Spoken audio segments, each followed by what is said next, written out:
I'm Galit Pelled at Michigan State University. In my lab, we're interested in neuro-performance, which is the practice of improving motor function that will lead to higher level of speed and strength and cognitive function, including learning and memory. Together, these movements and cognitive processes are defined as behavior. But to understand behavior and to assess changes in behavior in healthy individuals and also in individuals that suffer the trauma or have a neurological condition, we need tools to measure behavior. So behavior is a complex and very dynamic integration of sensation, perception, cognition, and motor programs. There are internal and physiological factors of the individual, as well as changes in the environment and social factors. And all these shape the way we behave. Our neuronal responses, they affect development, and they affect decision making.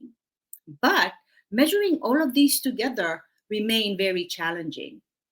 But what we can measure is motor control and movement.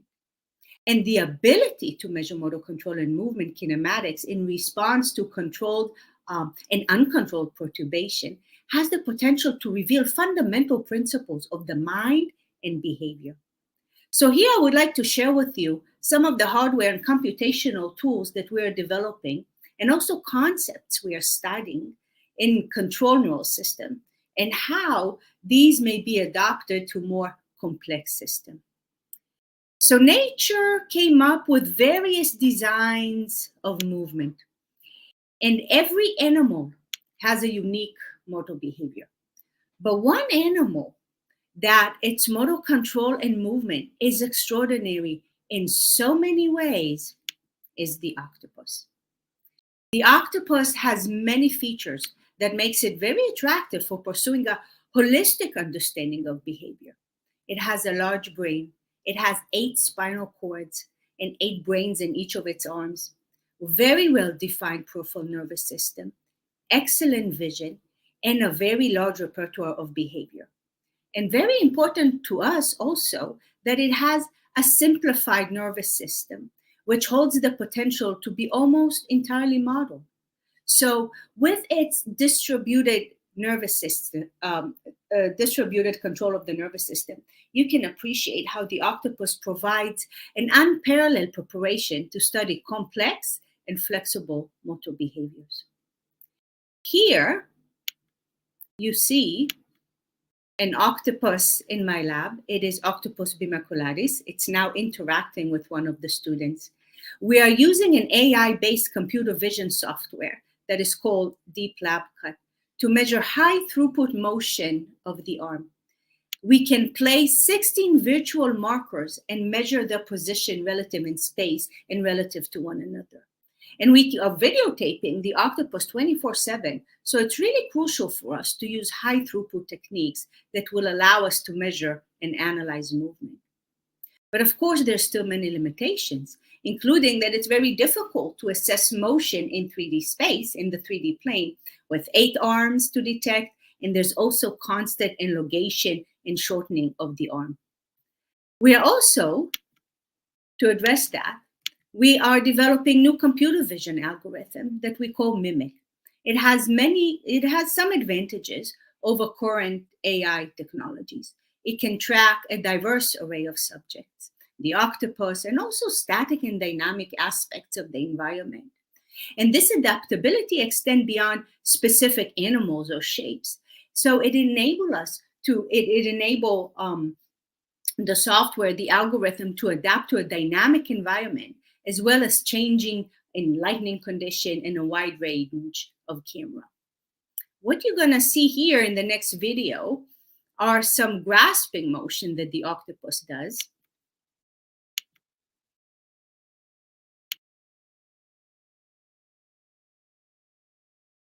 And now we're gonna watch it in slow motion.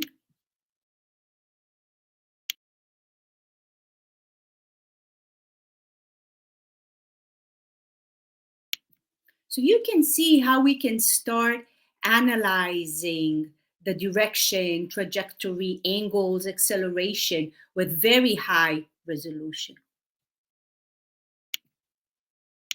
Having the ability to study octopus to study the movement of the organism in its natural environment will allow us now to address many questions about how the environment shape behavior.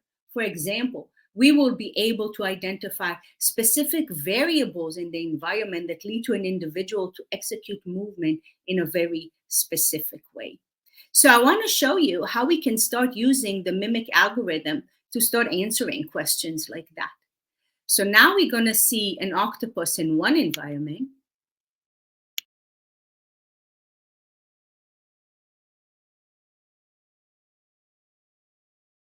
And then we're going to see the same octopus in a different environment. And you're going to see a lot of changes in the way it moves around.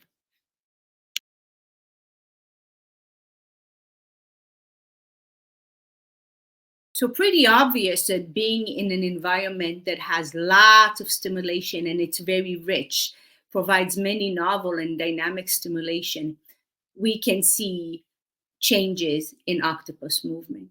So now with these type of computer vision algorithms, we will be able to identify what are the variables in the environment that drives a certain behavior, the novelty, the patterns, interactions with other individuals, prey, predators, and so on.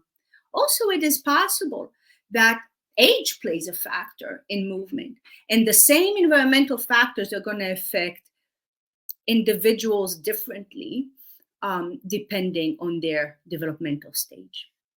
So I showed you some computer vision that we're doing that we are developing to understand movement. And we're also using other type of technologies to understand motor control and motor behavior in octopus. And they include electrophysiology, molecular biology, microscopy, and neurocomputation. So we can start asking what are the neural circuits and neural patterns that lead to a specific behavior of an octopus arm. And to do that, we are using electrode arrays that we can implant into an octopus arm, and we can record neural responses with very high resolution in the central and the peripheral nervous, in the peripheral nervous system and the central nervous system in response to different stimulation.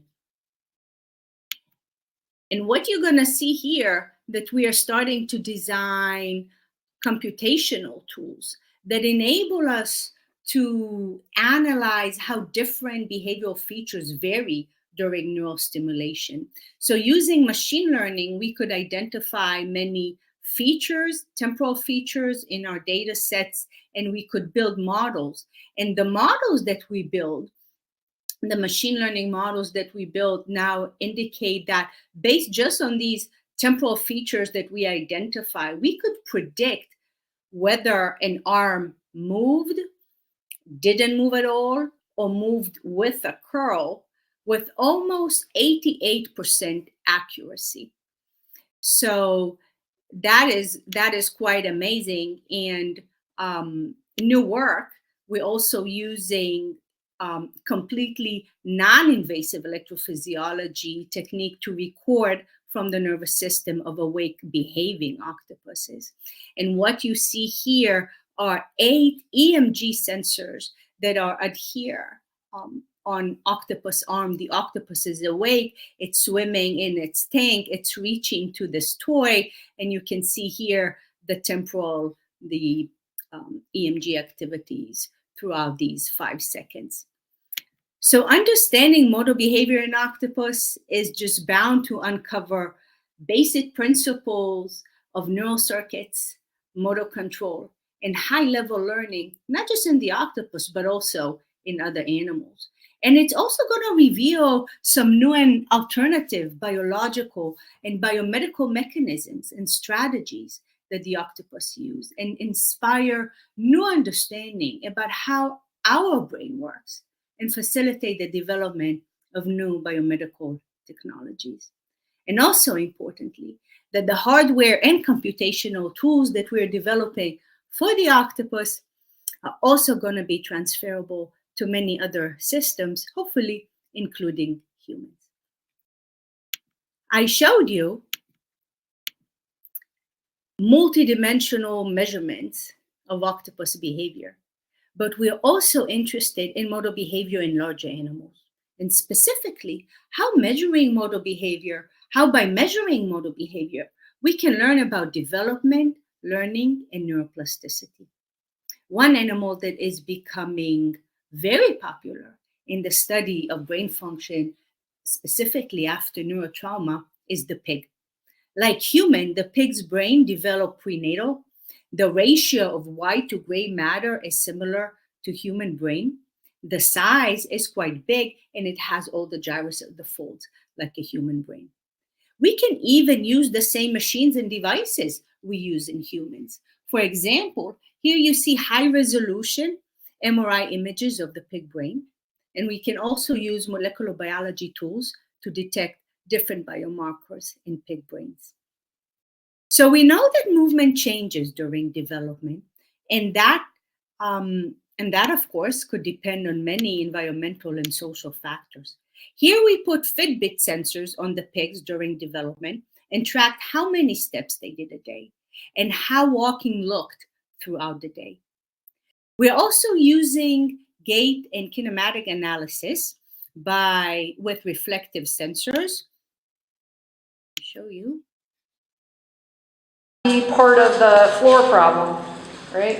We can get it. But we get, he's so small, we get 3 or 4 strides all throughout the body. And now we're going to see the reflective sensors themselves.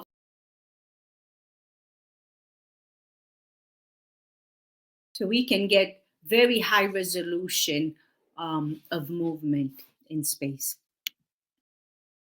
So we can study movement when it happens, but also when movement doesn't happen, like when the pigs sleep.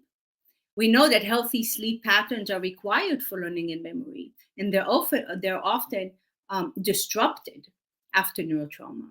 So we use video analysis to analyze sleep pattern during pig development, like you can see here. Over the past few years, my lab developed a closed-head model of mild traumatic brain injury in pigs. And we are using the motion analysis technologies that I showed you to understand how traumatic brain injury affects behavior. And also use movement as the outcome to assess the effectivity of new therapies.